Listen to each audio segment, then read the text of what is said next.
दोस्तों अभी थोड़ी देर पहले मैंने आपको खबर दिखाई कि कैसे रेड सी में हूती लड़ाकों ने इजराइल के एक जहाज पर न केवल हमला किया बल्कि वो जहाज डूब गया। जिसके बाद खबर ये निकल कर आई कि इजराइल ने एक बड़ा हमला यमन पर किया। जी हां, बड़ी खबर इस वक्त की बता रहा हूं कि इजराइल की तरफ से यमन पर हमला किया गया, लेकिन यहां पर भी भारी नुकसान इजराइल को उठाना पड़ा है, क्योंकि इजराइल के एक फाइटर जेट को यमन ने हूती लड़ाकों ने मार गिराया। इस वक्त की बड़ी खबर आपको बता रहा हूं, जिसके बाद अपने ऑपरेशन को वहीं खत्म बीच में रोकना पड़ा इजराइल को।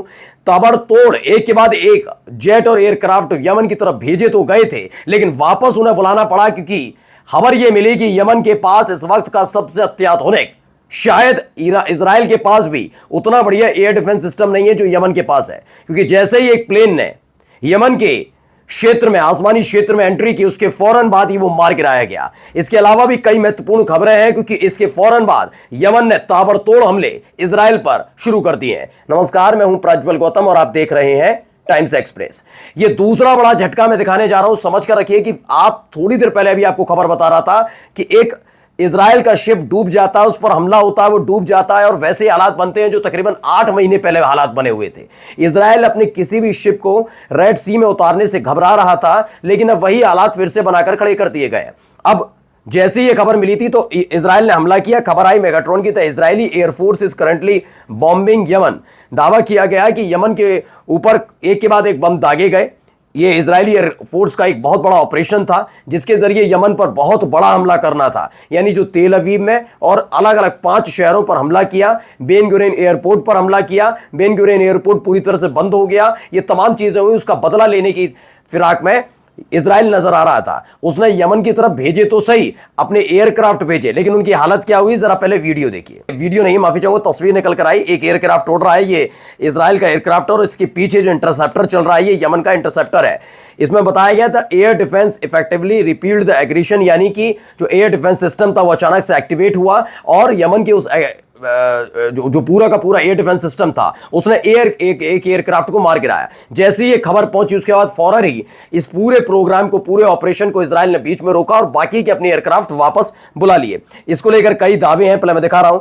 Israeli warplane were caught off guard by Yemeni air defence, यानी कि उस पर जोरदार हमला हुआ और यह मार गिराया गया है। यह इजराइल का पहला एयरक्राफ्ट है। इससे पहले कई ड्रोन इजराइल के मार गिराए, यह बात सच है। यमन की तरफ से यमन ने पहला एयरक्राफ्ट है जो इजराइल का वो मार गिराया। यह पहली दफा हुआ इस पूरे घटनाक्रम में। इससे पहले अभी आपने ईरान इजराइल वाले में तो देख लिया, 2 F-35 मारे गए। अभी B-2 बॉम्बर का पता नहीं है। इजराइल के कई ड्रोन मार गिराए गए, 1-2 उनके फाइटर जेट मार गिराए गए। लेकिन ये यमन ने पहली दफा इनका एक फाइटर जेट गिराया। ये बड़ी खबर निकल कर आई। एक और दिखाता हूं अभी, और हमले भी दिखाऊंगा कैसे बड़े हमले किए गए। ये देखिए, इजराइल के अधिकारियों का कहना है advance weapon have reach the हुतीज in Yemen.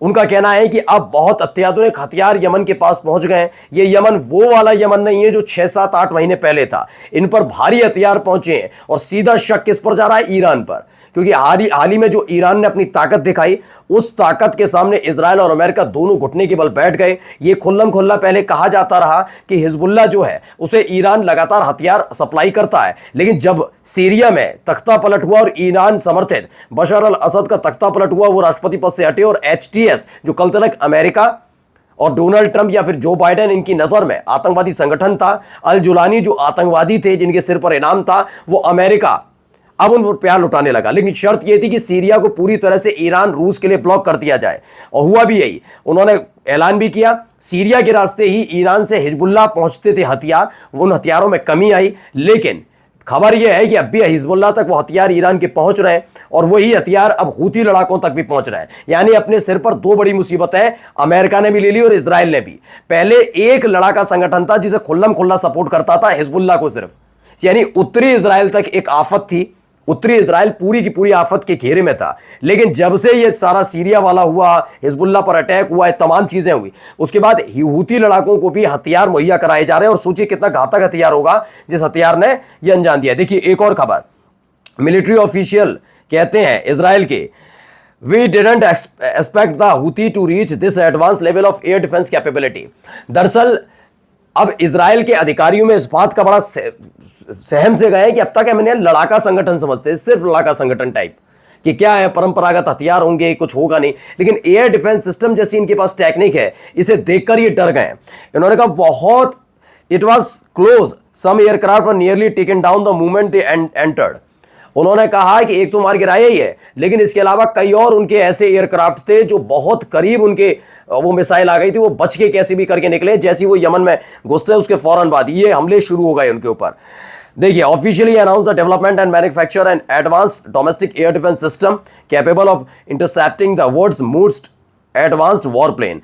इसमें दावा किया गया है यमन की तरफ से कि उन्होंने एक ऐसा अत्याधुनिक एयर डिफेंस सिस्टम तैयार कर लिया है जो दुनिया की किसी भी बड़े से बड़े ताकतवर और रडार को चकमा देने वाला वॉर प्लेन को भी इंटरसेप्ट कर लेगा और उसे मार गिरा सकता है। चलिए आगे खबरें अभी आपको मैं दिखाऊंगा, लेकिन खबर देखिए, ये देखिए एक वीडियो निकल कर आई है, बहुत बड़ा हमला किया गया है। पहले वीडियो देखिए।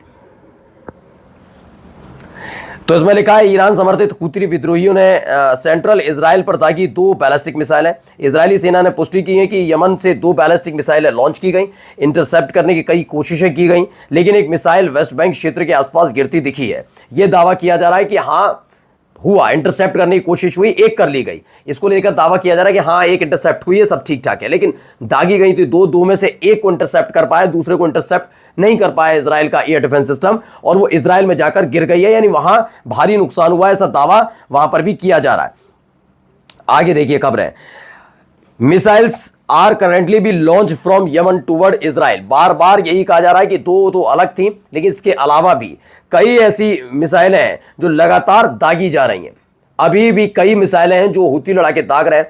खबर यह थी कि अब तक यमन लगातार हमला कर रहा था। मैंने आपको पहले भी बताया था कि बड़ी हालात ऐसे वाले हैं कि यमन पर हमला करने का इजराइल का कोई मोटिव वैसा वाला नहीं है, सिर्फ डिफेंडिंग मोड में वो खेल सकता है, क्योंकि यमन पर हमला करने के बाद वो उसकी जमीन पर भी कब्जा करने की सोचेगा तो बीच में सऊदी अरब आता है, तो पहले सऊदी अरब पर कब्जा करना होगा, तब जाकर यमन के बारे में सोचे, क्योंकि विस्तारवादी इजराइल है।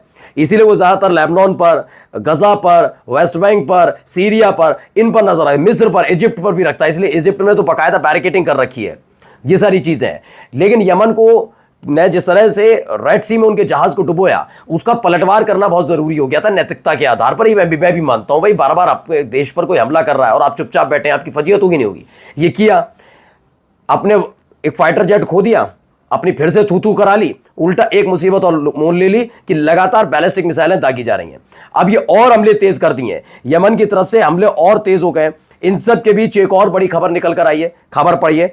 Israel suffered $3 billion in losses from Iran attack on refinery. आपको मालूम होगा कि ईरान ने जब ऑयल रिफाइनरी जो हाइफा में बनी थी उस पर हमला किया था, उसके फौरन बाद उसे छिपाया जा रहा था कि ऐसा बहुत बड़ा हमला नहीं है, हम कोई कष्ट में नहीं है, हम ये देख लेंगे, जीत लेंगे। लेकिन अब खबर निकल कर आई है, तकरीबन $3 बिलियन का भारी नुकसान इजराइल को उठाना पड़ा है जब से ईरान के ऑयल रिफाइनरी पर हमला हुआ है, और ये बहुत भारी नुकसान है। यानी एक तरफ इंफ्रास्ट्रक्चर है, ये तमाम चीजें, ऑयल रिफाइनरी का खत्म हो जाना, ध्वस्त हो जाना, लगातार उसका घाटा बढ़ा रहा है। नमस्कार।